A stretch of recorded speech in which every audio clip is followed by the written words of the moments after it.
तो जिस तरह देश में लोकसभा चुनाव या विधानसभा चुनाव होते हैं राज्य में, तो वैसे वैसे हर राजनेता, तो जिस तरह देश में लोकसभा चुनाव या विधानसभा चुनाव होते हैं राज्य में, तो वैसे वैसे हर राजनेता जो पार्टी से जुड़ा होता है वो अपने भविष्य के बारे में सोचता है कि जैसे लोकसभा, विधानसभा या राज्यसभा या कोई भी चुनाव आता है, मुझे पार्टी तवज्जो देगी। लेकिन जब उसकी पार्टी जब उसे तवज्जो नहीं देती है तो उसका दिल टूट जाता। वही हाल भोपाल जिला सीधी के अजय पाल सिंह भाजपा के नेता थे, दिग्गज नेता थे और राज्यसभा सदस्य। उनको उस समय धक्का लगा जब उन्हें वहां से टिकट नहीं दिया, सम्मान नहीं दिया गया, और जिसके कारण उन्होंने भारी मन से राज्यसभा सदस्य ने भारतीय जनता पार्टी से बड़े भारी मन से, बड़े दुख के साथ इस्तीफा दे दिया। भारतीय जनता पार्टी थे तो अजय पाल सिंह ने अपने जो वर्जन है वीडियो में मीडिया से क्या कुछ कहा दिखाते हैं कि जिस तरह एक व्यक्ति पूरी श्रद्धा, पूरे मन, पूरे हृदय, तन मन धन के साथ एक पार्टी की सेवा करता है, उसके बाद जब पार्टी उसे लात मारती है, टिकट नहीं देती है, सम्मान नहीं देती है, इसके कारण बहुत सारी ऐसे पार्टी के नेता समय रहते अपनी पार्टी को छोड़कर अब भविष्य को तलाश करते हैं। इसी तरह दुनिया में फेमस हुआ राम मंदिर अयोध्या का, फैजाबाद का, जहां से लल्लू सिंह सांसद हैं, 2 बार सांसद 2014-2019 में रह चुके हैं। तो इसी बीच वहां से उनका को फिर से टिकट दे दिया गया और अंबेडकर नगर के सचिंदानंद पांडे, दोस्तों पांडे ब्राह्मण चेहरा, उन्होंने बहुत पार्टी की सेवा की, लेकिन एंड टाइम पर अंबेडकर नगर के नेता सचिंदानंद पांडे, सचिन को ना तो अंबेडकर से टिकट दिया गया, ना फैजाबाद से टिकट दिया, दोनों से किनारा कर दिया। उन्होंने पार्टी छोड़कर मायावती की पार्टी का दामन थामा। अब बसपा प्रमुख मायावती ने फैजाबाद से ब्राह्मण चेहरा घोषित किया, तो राम की धरती से एक ब्राह्मण योद्धा लड़ने जा रहा है बसपा से। मायावती की पार्टी देखते हैं कि उसको जो राममय अयोध्या है, फैजाबाद है, उन्हें जिता पाती नहीं। फिलहाल अजय पाल सिंह के साथ जो कुछ हुआ वो वीडियो में दिखाते हैं कि आखिर ऐसे अजय पाल, चाहे वो बसपा, समाजवादी, कांग्रेस, इनके साथ जैसे अन्याय होता है तो इस तरह का कदम उठाना उनकी मजबूरी है। तो अब देखते हैं अजय पाल सिंह का भारतीय जनता पार्टी को छोड़ने के बाद आगे कदम क्या होगा। वीडियो को देखिए, उनके वर्जन को देखिए जो उन्हें मीडिया से कहा है। मैं अपने आप को बहुत भावुक भी महसूस कर रहा हूं। उसका कारण है कि आप सभी को ज्ञात है कि विगत 35-37 वर्षों की जो मेरी राजनीतिक जीवन की यात्रा रही है,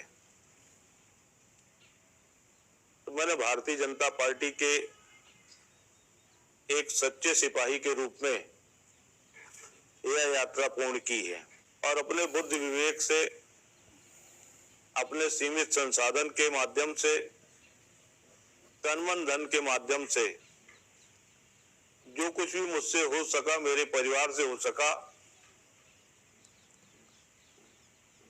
हमने पार्टी के माध्यम से सीधी जिला, सिंगरौली जिला, मध्य प्रदेश, जहां जो भी दायित्व मिला, जो भी अवसर मिला, जनता की सेवा करने का काम किया है। राजनीति सही मायने में हमारे लिए सेवा का माध्यम थी, धन अर्जन का माध्यम नहीं थी। लेकिन आज कुछ परिस्थितियां ऐसी निर्मित हो गई हैं कि मैं अपने आप को भारतीय जनता पार्टी के लिए अनुकूल नहीं मान पा रहा हूं और इसलिए मैंने भारतीय जनता पार्टी की प्राथमिक सदस्यता से त्याग पत्र दे दिया है। पार्टी की जो चयन प्रणाली है उसमें मेरी आपत्ति है, उसमें मेरी असहमति है, क्योंकि मेरा स्वभाव, मेरा मन थोड़ा सा विद्रोही है। तो मैं इस परिस्थिति को नहीं स्वीकार कर पा रहा हूं। तो मेरी असहमति, आपत्ति मेरे त्याग पत्र के रूप में परिलक्षित हुई है। पार्टी कहती कुछ है, करती कुछ है। पार्टी कहती कि कार्यकर्ताओं के राय के आधार पर चयन होगा। पार्टी कहती है कि जनता में सर्वे के आधार पर चयन होगा। लेकिन जो परिणाम आता है, वो परिणाम पार्टी की इस भावना को, पार्टी के इस कथन को नहीं परिलक्षित करते हैं। पार्टी में बड़े पैमाने पर पर्याप्त हो गया है। भ्रष्टाचारियों को संरक्षण बड़े पैमाने पर मिल रहा है। राजनीति व्यापार का एक माध्यम बन गई है।